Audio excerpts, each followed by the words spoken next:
today is about exploring strategic options and to think about what strategic options professional firms have. What I've done is to answer that question in a way is to look at my animated analysis of how the UK, US and global legal market has developed over the last 20 years. And I'm also drawing upon my knowledge of how the accountancy marketplace has developed over more than 20 years.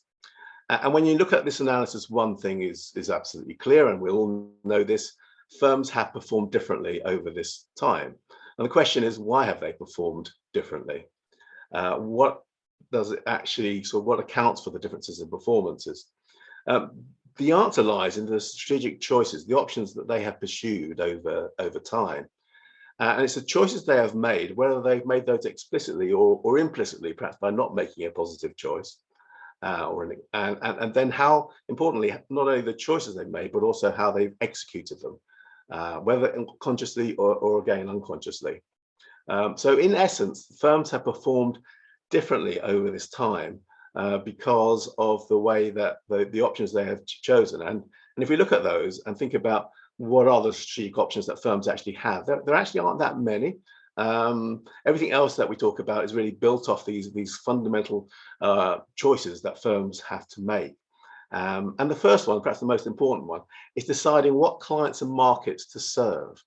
And by inference, and this is really important, it's what clients and markets will we not serve. And that's sometimes quite difficult for professionals to get their heads around, that they don't need to chase after everything. And fast on the heels of that question, another choice, another option is deciding what services to offer. And that is obviously linked to the clients you've decided to serve and the markets you've decided to serve, and also understanding, why those clients, those marketplaces would be interested in those services that you have to offer. And then it's a question about, and this is where we get into the people aspects, another strategic choice is deciding on who is actually going to deliver the service and indeed sell the service. As we know, in most professional services firms, the main people who are selling the business, selling the work, are the people who actually deliver it as well. But thereafter, there's other choices that firms have to make, some other options that they have to make. And these are all being driven off by really the previous choices that are made. Deciding on where those services will be delivered from, deciding upon how those services are going to be delivered. And there's lots of choices now with outsourcing, with nearshoring, onshoring, with use of technology, artificial intelligence, machine learning. So there's lots of questions there in terms of the options that firms need to decide upon. And then also when sort of the services will be delivered. And again, this may have been in the past a non-question, but with the ability to put things online for people to draw on demand, and also different services having different timeframes on them, it is a question that perhaps it hasn't been considered before, but may need to be considered in the future. And collectively, those choices, those options that firms decide upon, really they result in the potential, I should say, profit that a firm can earn. And if we look at the top 100 firms, the top 200 firms over those past 20 years, we can identify firms which have made different choices, and we can also see how those choices are often aligned, the successful ones, and that's where they've performed differently. Now, to maximize your use from those choices, those options, I think you've got to think about, are they aligned? So in other words, is there an internal consistency? Is there an internal logic? So it's all very good to make some bold choices to decide on certain options, but if they don't fit or if they fight against each other, you're on a hiding to nothing. You could even be in a worse place position. But having made those choices, or rather as part of that choice decision, you've also got to think about the resources and capabilities that the firm has. Do you have those to deliver on those choices? It's all very well having a bold choice, a bold decision to move into another marketplace, but if you have no expertise, if you have no skill sets in that area, perhaps that's a bad choice for you, even though on theory it might be. But if you haven't got the capabilities or resources, perhaps you shouldn't be doing that.